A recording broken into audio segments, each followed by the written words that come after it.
Yeah, so my name's Des Gayle, and I'm the founder producer of Altered Gene, a micro studio.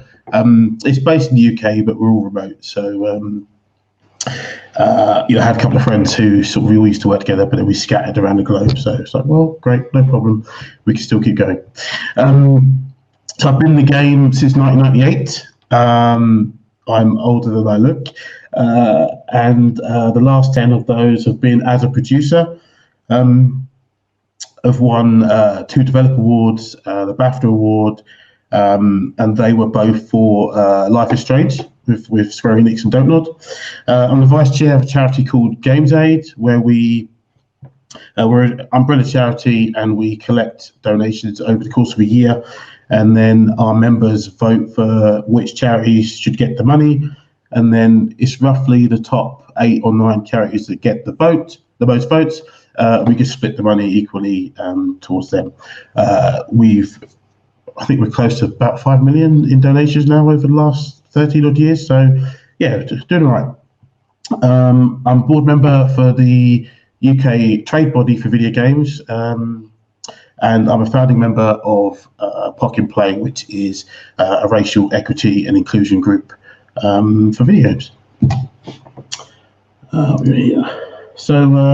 Yeah, we'll talk about today. I wanted to do a little bit of a retrospective from my journey from professional land into independent development.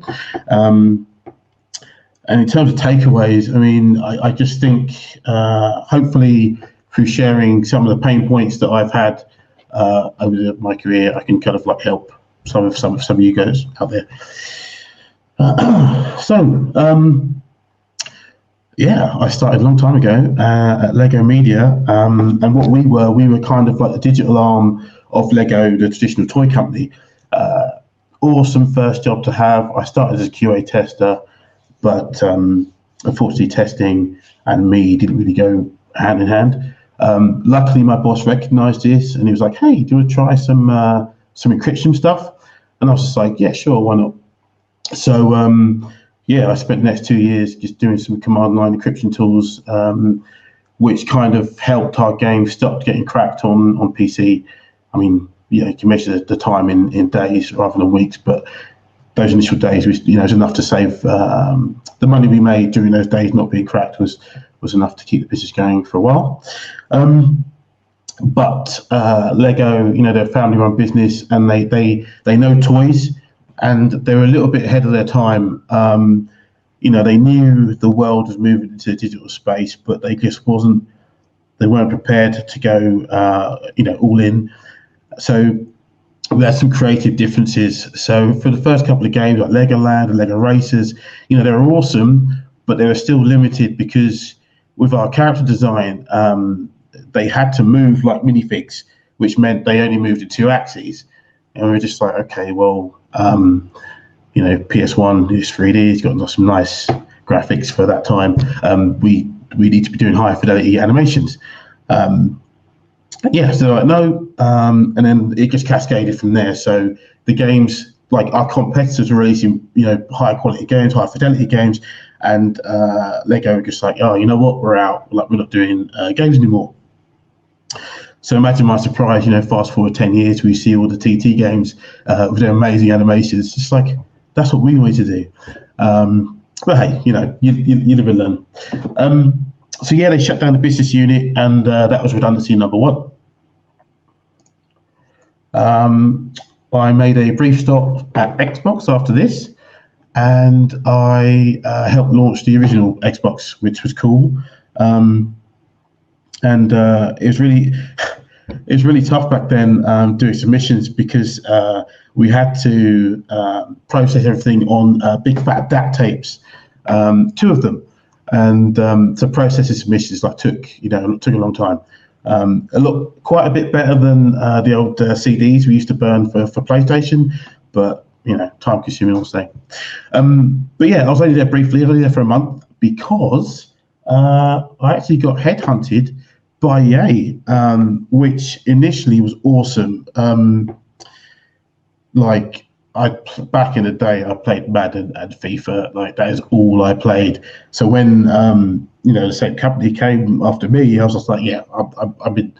I went for an interview at their fancy sort of like glass building with a nice lake in front, and a couple of swans and stuff.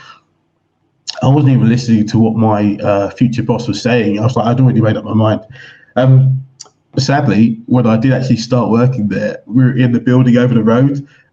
They'd rent like one floor from Samsung, so only get to go to a nice building for lunch. But hey, but yeah, no, the first couple of years were amazing. We done really good work over there, and we were the first business unit in Europe to make $1 billion.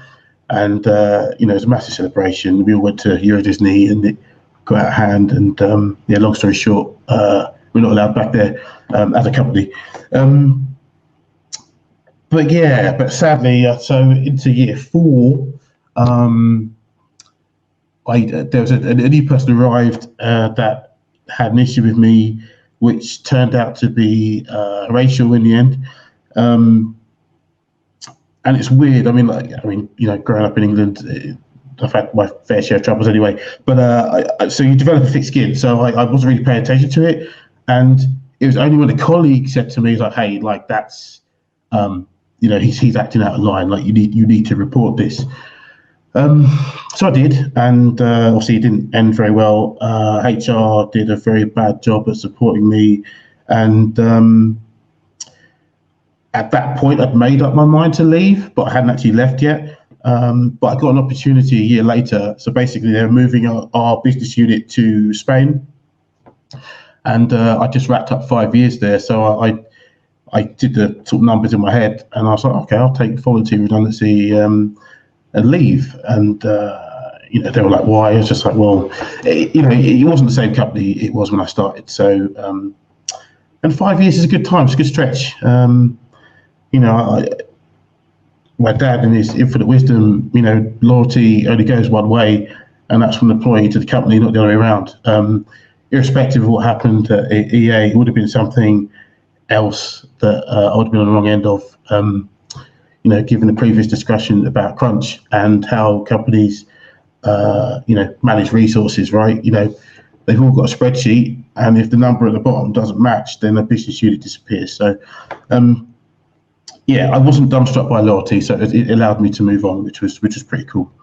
So after that, there's one more thing I would say actually. So there's another saying: you shouldn't find out how the sausage is made, and EA opened my eyes. Like they are a fantastic business, and they taught me so much about the business. And like it, on one hand, whilst it was fascinating, on the other hand, it just, as a fan and as a kid, it just broke my heart. Like it just, I won't get details here, but there's the economics of making games, and what we charge people and versus what the investment was. It's just, mind-boggling. But it's good. I've still got lessons that I learned there that I still use today. After that, I went to a small company called Exient over in Oxford, and funnily enough, still working on EA games. So we did every EA Sports title on DS or PSP, back in the late 2000s, which was very cool. But this is where my second redundancy happened. I actually survived one round there already, but this was when I started to realise that the middle tier was slowly starting to disappear. So, the publishers had realised, like, well, why are we paying these mid-tier teams when we can have them and build them in-house, and so, they can work on all our games rather than just one game or just a part of a franchise. I missed the first round, but the second round I couldn't escape. And it was fine. So at Exient, that was my first producer job. So that's when I learned more about the economics of projects and running companies. And it's sad to say, like, when if you're making a games company, right, you need three things. You need art, you need code, you need design. They're the three skill positions you need. I mean, over time, as I've grown, obviously I'm a producer, so I'd say, well, you need four things, ad production and business support in there as well. But yeah, QA, production, they're the first ones that are going to get chopped. And then after that, you'll start picking off your weaker members of the skill positions. Yeah, so after that, I ended up over in Barcelona, working for a company called Digital Legends. This is pretty cool. We're working some games for Adidas. Yeah, I mean, it wasn't my best work, but they were making on their own version of the Nike Plus, and they wanted a game that read data from the dongle, and it affected your in-game avatar and made you stronger, blah, blah, blah. It was just a vehicle to sell merchandise because, they're a sportswear and a shoe company, and that's what they wanted.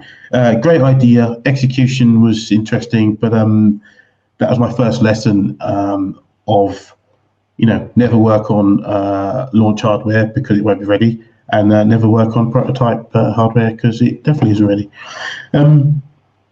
So yeah, I was there for about 6 months, and then I was like, okay, this is enough. We shipped the games. Didn't really have much interest in what was going on next, and I wanted to come home.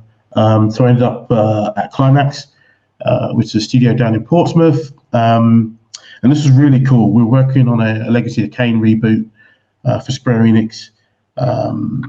It was ambitious. And what we're looking at? We're looking at 360 PS3. And the game the game was too big for the consoles. It should have been a PS4 and Xbox One title, but long story short, we couldn't hit the quality that Square wanted, so they canned the project, and that's redundancy, official redundancy number 2. I don't count the EA one because I left.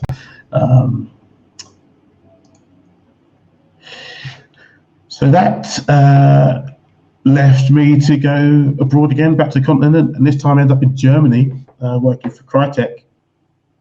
I was the project manager for their R&D department, which was super cool. Oh man, some of the smartest people on the planet work there. I was regularly the dumbest guy in the room. I was always making notes and going to Google afterwards just to work out what these people were saying. But yeah, really ambitious company. I'm sure loads of you are familiar with their work. And you haven't even seen the stuff that they haven't even shipped. So it's just crazy. They're always trying to go ahead of the curve too far sometimes. But if no one takes risks, then there's not massive rewards. But yeah, this was my run of bad luck continued. They decided to merge my department with another department that already had a product manager. And they were just like, well, last one in, first one out. So off you go. So redundancy number 3. Came back home, back again, and I was just like, you know what, fuck it.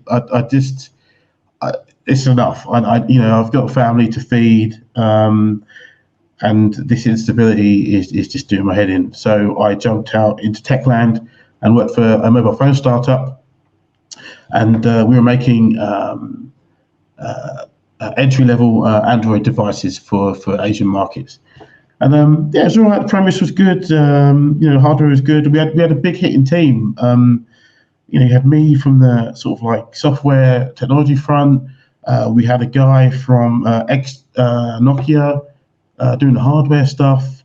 A guy from Sony doing the marketing. There was some big hitters in the team. It was awesome. However, 2 months before launch, this company, Nokia, you might have heard of them. Released their own low-end device in our core market of Indonesia, and of course all of our conversations with what they call mobile carriers and stores just dried up, so that killed that one, and the company died. I was like, oh, okay, cool. I took a couple of months off, had some money saved up, so spent some time with the kids, which was awesome. But then I got a phone call from Square Enix. Hey, we're working on something new. Do you want to come and help us out? I was like, sure. I in my 6 months away, I realised I love video games, and apart from my 6-month hiatus, it's all I've done, and I really love it. So I thought, yeah, I'll come back. Funny thing, I went in for the interview, and the two guys I was seeing were the two guys that were responsible for canning the game when I was at Climax. So that was funny. We had a good 5-minute sort of laugh about that. They're good guys. It was just business. But yeah, luckily, that game turned out to be Life is Strange, which was challenging game to work on. But we shipped it in the end, and really proud of the product. And it's a franchise now, so that's a testament to how good the game was, and the hard work we did. And then so after that finished, I had a brief stint on Just Cause 3, and then I moved over to Square Enix Collective. I call it the dark side because the publishing side. And what we were doing, basically, we had a pot from big Square Enix, and they were like, okay, here's the money, invest some games. It'd be nice to see some change. Have fun, find some good people. So it was tough. It was a good, I think I was there for about a year and a half, and I was working on about 9 games concurrently. I don't recommend doing that. But luckily our portfolio was it had a good spread. So, we had a couple of teams that definitely didn't need me production help from me, about 3 teams that did need a lot of help from me, and then the middle ground where I could literally just, touch base and do stand-ups and stuff, and they'll be okay. I think all the games are out now, but that was awesome. My contract ended there sort of like mid-2017, and by that point I was just like, okay, cool. So I think I've got the tools now. I've worked on internal development, I've worked external development, I've worked for a publisher, I've worked for a big brand who didn't know what was going on, and I've worked for many brands that did know what was going on. So I felt comfortable, and I felt ready to branch out on my own and start doing stuff. For Gene. So initially it started quite well. So, as I mentioned, production, in the context of making a game, don't really have much talent. So I tried to learn coding for a bit, and I made a couple of apps, like non-games, just to kind of just get my mind around it. And then I did have a foray into games, but I'm not quite sure what's wrong. It just doesn't jive with me. So I knew I had to start building a team around me that could help, because I already knew from the publishing side that no one funds ideas unless your name's Hideo Kojima, or to a lesser extent Mike Biffle or Sam Barlow. No one funds ideas. So you need a prototype, and you need people to build those. So what I did was I freelanced as a producer, and my income I got from that I used to put into making games and prototypes, which was fun. We released our first game, Hyperstellar, on mobile 3 years ago now, and that game, it was an eye opener for me. It just exposed me to the brutal realities of free-to-play mobile. So the problem we had was a combination of ignorance and innocence. So we didn't want to, especially back then, we didn't want to use traditional methods of making money for people. We would say, hey, enjoy the game. It's a nice chunk of the game.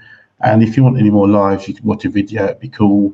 And if you want to buy any more spaceships, you can use in-game currency. So we had the loops working, they just weren't aggressive enough. And then we didn't have really good K factor, so there was no way to kind of have fans of the game get other people into the game.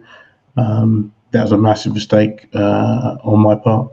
And I did the cardinal sin of making a late change, like late in production. There was a new kind of monetization tool where it would aggregate, aggregate's the wrong word, but basically it would analyze the prices on Android in different countries and suggest different prices based on that, rather than just a blanket price across the board. I mean, something I realised that we had to do. Like I knew it because we did it on our PC games back at Square. You know, they're not all the same price as OK territory, and that's kind of that experience kind of jaded my view. Like, so as a producer, I should be like, no, it's too late. We ship as it is, and then we can do stuff in an update. But because I had that prior knowledge, that was just eating at me too much. So yeah, we slipped our release date, messed up all our press. It was bad, and we have not made our money back by a long stretch. So after that, we're just like, okay, mobile. We chose mobile because it's small, because it's easy. But the team members, you know, our skill set is PC console. So we're like, okay, let's go back over here. Let's start working on prototypes for this. But then the money started to dry up. So each of us had to start to get contracts everywhere else, and then all the team became part-time. But the problem with part-time is part-time equals slow. So when you kind of speak to publishers and you're like, hey, we've got this thing, this is the idea, this is the rough sort of like grey box prototype. They're like, yeah, it sounds interesting, but, you know, come back to us when you've got sort of like some more representative art. Now, in my circles of contacts, you know, I'm very programmer heavy, so, you know, programming is quite cheap for me, but art isn't.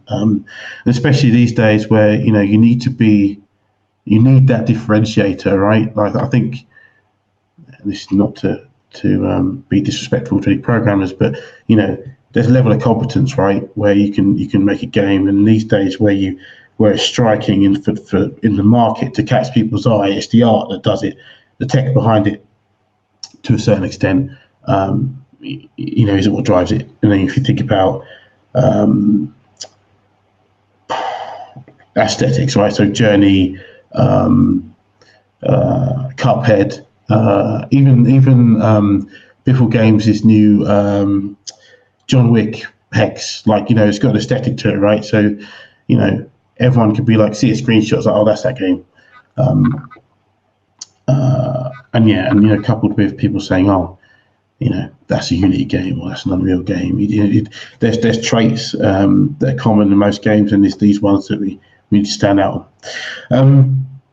So sorry, that's really long-winded way of saying, yeah, things go slow, but we are working on a new game now, which we're quite happy with. We should sort of like be more open about that towards the end of the year. What did I want to? So yeah, I guess what this is kind of like the tips section that I wanted to get on with. Just kind of, these are the proper pain points that I had when I was starting up, and I spoke to a couple of my indie friends, and they're just like, yeah, these, you know, we have similar problems we had. So yeah, basically, so you need an accountant, full stop. I would speak to friends, get recommendations, and start there. You know, get 2 or 3 or 4, and just have a free phone call with them and ask them a couple of questions. And if they won't do a free phone call, then just bin them, just dump them. You know, they're not the ones you need to talk to. And when you do have them on the phone, you need to ask them what other games clients they have. And they might not ask you specifically, but, you know, what you're trying to get out of that is, do they know the games business? You know, and you can ask them, I guess, how many games clients or what sizes, because from that you can gauge like where you'll be in the pecking order. I mean, you know, don't get me wrong, it's a business, right? You know, you're not going to pick up the phone and they'll answer instantly, but, you know, that's just going to gauge whether you're going to get your answer back in days or weeks. You know, because time critical, you know, making games. So once you've got that, yeah, just go with one you like. You know, you're going to be working with them for a long time. They're good people, and they will save you money. Full stop. You know, even after you've paid the monthly fee, if you pay it like that, and then when you do your annual return, like, they'll save you thousands. I love my accountants, but they're not watching because they're in bed. And then engine. So I mean, this wasn't a problem for me. I knew I had some friends working at engine companies, and we started off using Unity, literally just because where our friends were and where the support was. I knew that I could go outside of the official channels to get the help that I needed, and that was super important to me. And then I guess you just need to ask yourself a series of questions, right? So you need to ask yourself, do you have the skill already to use whatever engine you pick, versus do you have to get good, right? Do you need to learn? Do you need to upskill to be able to use it? That's going to help you decide. And then you've got truth versus fiction, right? So does the engine actually do what it says it can do, versus, oh yeah, it's on a roadmap somewhere in 2022. If you've got a feature that you need that's on that roadmap in 2 years' time, like, you cannot use that engine and hope that they do it. Like that will just not work, because those companies don't care about you. They care about bigger fish. And then simple budget stuff. So buy now versus pay later. My friends won't like me saying this, but if you are using Unity and you're within the budget constraints, then please just use the free version. Just wait till you get to beta before buying a license. You can take the splash screen out. Other than that, there's features behind that you really shouldn't be paying money for during development. Sorry, Uni. And then also, I guess the other thing is head start versus long term. So going back to the skills question, is how fast can you get a prototype up and going? And then do you just want to use one engine just to make the prototype, knowing that you're going to throw it away later and then build it properly? Or is your game a bit more complicated, a bit bigger budget, and it's going to be a multi-year project, and you're prepared to to build slowly, and you've got the budget to do that, obviously. Just a point on that multi-year project. I think if you're a small indie team now, if you're taking longer than a year to 18 months making a game, it's probably not a good idea. The market's quite tough right now, so the longer take making games, the more money you need to make back. I would just de-scope the game. I mean, it's hard to say. It's tough. As a producer, this isn't very sexy for me to say, but what you're trying to do is you're trying to get to good enough. Can you make a good enough product that will sell enough to keep you going, and you can add the sexy stuff in afterwards in updates. And good enough isn't a quality indicator. That's not where I'm going with it. What I'm going is in your target market and your target audience and your competitive titles, what is the bare minimum you need to compete? And that's what you should be aiming for, and you should be doing that within a year. The other thing we've got here. So networking. This is one thing I was just retrospectively good at. So I'm a people person, and I always run my teams like that. I know everybody's names, and I just go a little bit beyond work, right? So you remember kids' birthdays, you remember what football team they like, just stuff like that, because I'm a firm believer that happy people make happy teams, and happy teams make better games. So if you keep that relationship going, you just make better product. So I've always, every company that I've left, I've taken a bunch of friends from there. So I've got a nice contact list now of people that I've met like 20 years ago that we still keep in touch. It's awesome, and it makes life easier now freelancing, right? So both ways. So whereas their skill set might be code or art or design, mine's obviously production. When they need help on that, oh yeah, cool, it's no problem. They either pay me for that or we do a mutual exchange. Like, okay, cool. Well, I can't figure out how do this animation. Can you help me out? Yeah, network is important. You should always have a few people that you take with you when you leave. And I guess just remember the industry is small. You know, I've been in many sort of like coffee shops or parties where, you know, I've heard people bad mouthing other people, and obviously it's not my place to judge whether it's justifiable or not. But you remember that stuff, and then when you see other people at interviews, you're like, oh hey, yeah, weren't you the kid that was bad mouthing this person? And you ask them for the reference and stuff, and like it basically it all kind of like comes back to bite people. I mean, don't get me wrong, like, you know, I love a good beef as much as the next person, you know, if it's justified, but you know, just be aware of who's listening. It's tough. And then also, once you're in Indie land, it's important with the sort of publishers and platform holders. So there's some platforms we're not working with, but I still make time to talk to them at events just to learn what opportunities might happen. And obviously, you know, they won't break NDAs. You won't get anything that they're not allowed to tell you. But it does make, if you get information early enough in your production cycle, you could be like, oh, okay, if we think about that, then at least that door's open for us down the line. Because, yeah, you know, technology moves fast, but sometimes, you know, the games industry cycles doesn't. Yeah. And I guess the example of that is with the Switch, right? So, I mean, you know, it's a great new platform, but development for it isn't great if you're coming from the other end. So if you're working on a higher end game, getting it working on Switch isn't fun. But if you know that up front, even though you don't have any dev kits or you're not planning on running on it, you know, if you sort of like target a high end mobile, you can be like, okay, cool. Well, we're halfway there doing some Switch stuff. Good. And then the last thing I wanted to say is just a little bit of a public service announcement for producers.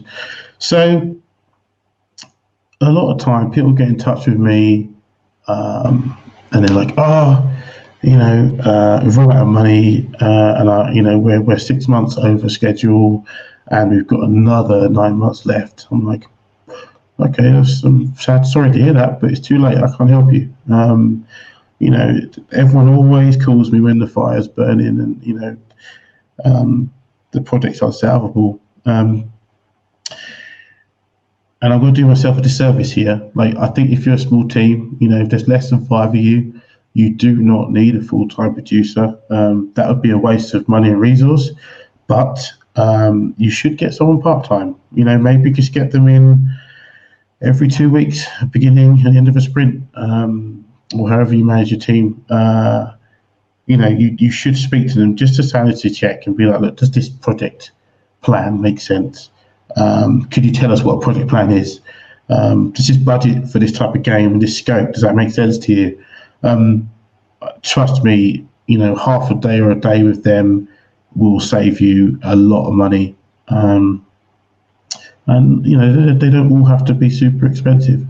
But, you know, the knowledge is valuable. But once you get over 5, you know, higher number 6, higher number 7, should have a production capacity, even if you want to bundle that with some biz dev, because if you're bootstrapping now and you want to get some money, fundraising is a full-time job, you know. And if you're in one of the skilled positions like code or art or design, like, you know, you don't want to be taking time away from that, because then that's going to affect the quality of the game. So yeah, that was it. I had to do my solid for producers. Yeah, that was pretty much it. I blatted through that, but I think I'm close to being on time, so that's awesome. Yeah, I mean, so if you want to reach out, I'm on Twitter, Kid Desimo. One of the teams I'm working with, Scatalic Studios, we've got a game called Rooted, the Righteous sim. That's available for pre-registration on Google Play now.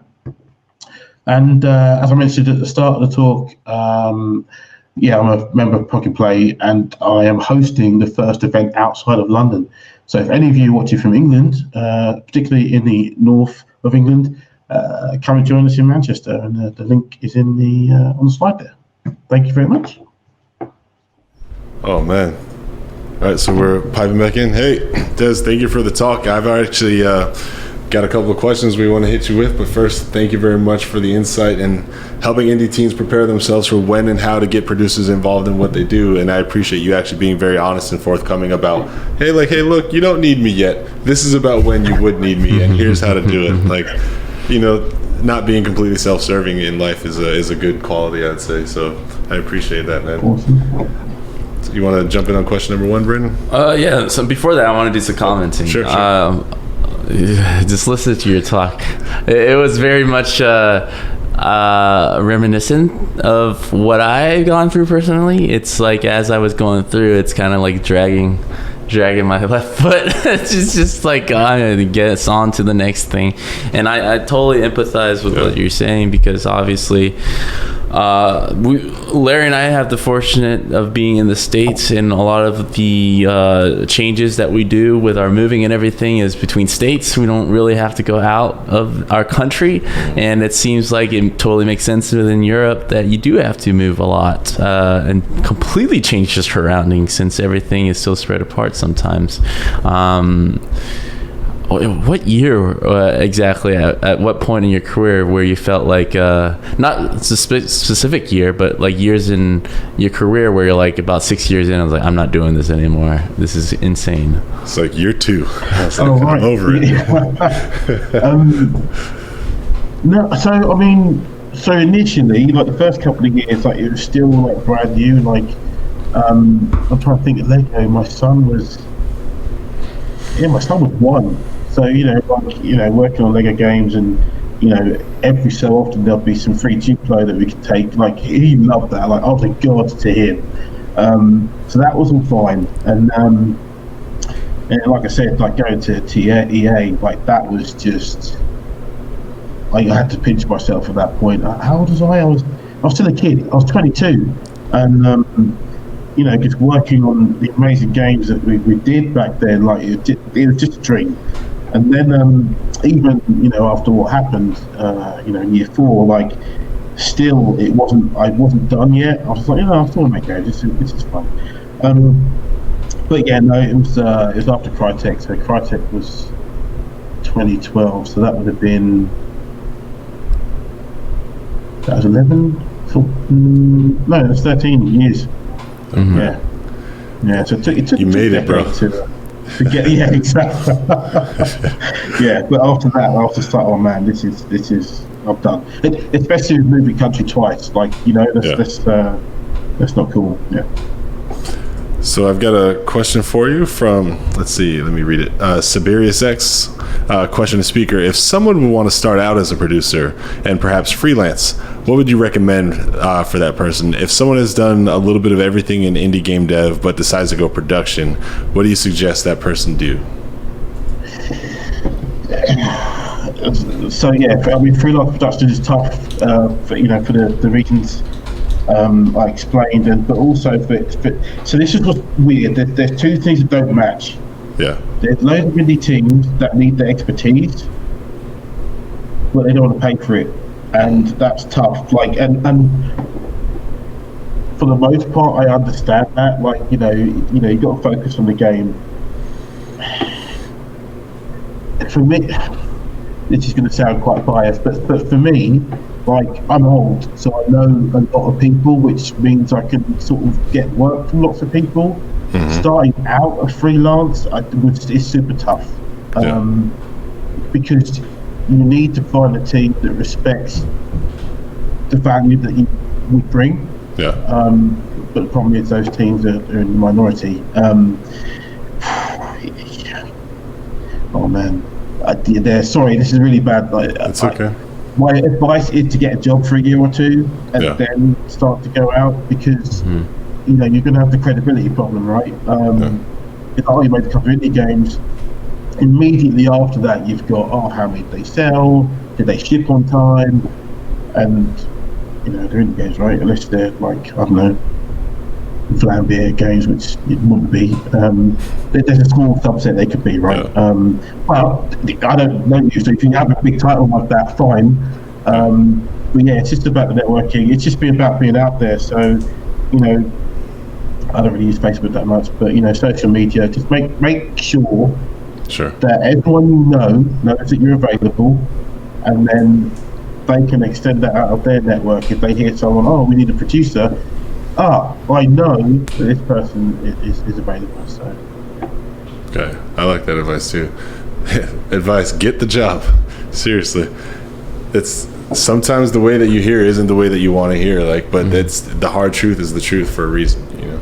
Yeah, I mean, it's all about building your resume first, and it is important to get that experience so you know what the hell you're doing. As soon as you start adding people to the equation, it can get pretty messy, and if you don't have the experience to deal with people and along with projects, you can really show your hand real quick, and it does a disservice to you and your employer or anyone that you're working with, that you're just shorthanded, right? Yeah. So if you're starting out, I definitely agree. It's like, get some experience, network. It makes it easier to find jobs afterwards. It makes it easier to know if this is something you want to keep on doing. It makes it easier to even know like what type of games you like to work with and people you like to work with. Yeah. So you can be very choosy.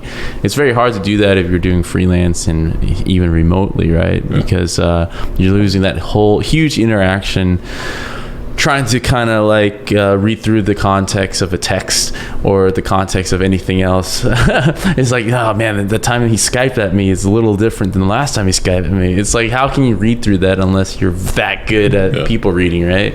And so if you have the various different people that you deal with at the workplace, that carries over to finally working remotely on a webcam, and you're like, all right, obviously you're running into this issue, and you're playing doctor at that point, right? You're kind of like, this is the same thing that I did last time, therefore this is the fix, go do it.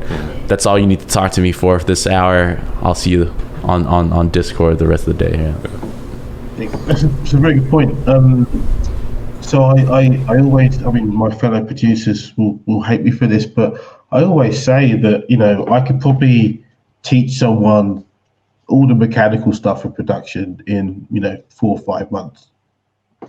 The value add is the experience, right? Just as you said, it's like, I've done this before, I have been here before, and it wasn't good. Let's do this instead. That's I mean, that's why you should pay us. But yeah, massive impact.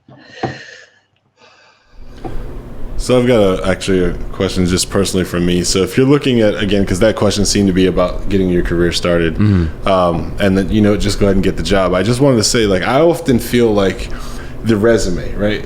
The value of the resume is like people who work with you gave you a chance and vouch for you. And like, here's a list of people who've worked with me, give them a chance and vouch, but also we have successful product, you know? How early is it in your career that you say, like, you have, how many references would you say you're on autopilot now? Like, I feel like in my career at this point, I'm less excited about updating my resume. I'm less excited about, because I know that I have the skills to do my job, and I know that I've done it, and you can research and look and see that I've done it. Yeah. Someone on the way in, they don't have, you know, 6, 7, 8, 9 experiences. Yeah. They might even still have GameStop on their resume. You know what I mean? They might even still have Best Buy on their resume, because we see that a lot on the way in. Maybe industry related, it might be completely off.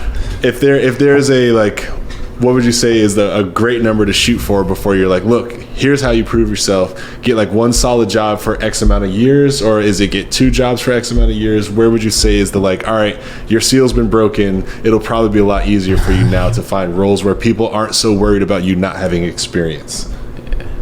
Yes, that's a great question. So I'm not a massive fan of staying in places for a long time. I think 3 years is a good stint. And you could put that up to 5 if you love working at the place, but depending on how big the company is, there's just not enough room for you. You know, because in 5 years, I think about it, like, if you start at the bottom there, like, you're not going to get promoted every year. You might get lucky, you might get a field promotion, you know, someone leaves and it's like, oh, you're in. But other than that, you go through the chain, right? I think 5 years is a good one if you've been at 2 places. And the discipline matters as well, right? So, say you start as a general artist, but you really like characters. When you start going into your specialization, it's that needs to have that 3 to 5 year mark. So, yeah. So if you've been at one place 5 years, and then in year 3 you decide to be a character artist, that's only 3 years you've got there. And if you want to move into character art again, they'll be like, okay, that's not too bad. But if at that point you want to change and move into environments or vehicle art, you've got that 60-70% skill of artist, but that 30%, we need that. We're not going to take a punt and say, okay, yeah, sure, you can draw, so you'll be able to do environments and stuff. If you've got 5 years, 2 jobs, you should be a bit more flexible with that. But then, the promised land, you're looking at 8 to 10, where it's 0 questions. Okay, cool, you know what you're doing. Because with that time, you can see what you'd get 2 and a bit console cycles out of that. So you've gone through the pain of doing that and having to have that forced upskill, right? Everyone needs to learn how to use a new platform, whether they like it or not. You always got to be learning. So sorry, to answer your question, that's a really long-winded answer. But yeah, you need to be up to 8 to 10 to be 0 questions. Gotcha. You see that as being you don't even go there. You're like, okay, you can do this. All right, amen. Well, look, we've had a great time talking with you, man. And actually, I wanted to give one last shout out to you and your company, Alter Gene. Appreciate you guys helping out multiple teams make their game dreams come true, always being available. So anybody out there looking for anything that Des can do for you as a producer, very experienced, you know where to hit him up. We had his credentials up there, but you see his Twitter is still there. He's always looking to connect, and he connected with us. Super easy, very charming individual. So obviously you'll have a great working relationship. I can vouch for that already. And I've seen his resume. He reached that 8 to 10 where there's just no questions. He's got it down. So man, Des, amazing talk, and everyone in Twitter is actually happy to have you as well. Twitch. Mm-hmm. So we look forward to seeing you in the future, man. And again, just glad you could be a part of the first GDUX Expo and bringing the producer vibe, because that's something that we lack actually both in our podcast and just in general as we discuss is we do have a lot artists and designers, myself, and even engineers, and sometimes I have to admit we'll bake jokes producer jokes, but I'm sure you're used to that, man. Come on. So let's be real. No. So man, glad to have you here to be one of the big guns, man. Absolute pleasure. Thank you for having me, and I hope the rest of the day goes well. So good. All right, cheers, man. Thank you.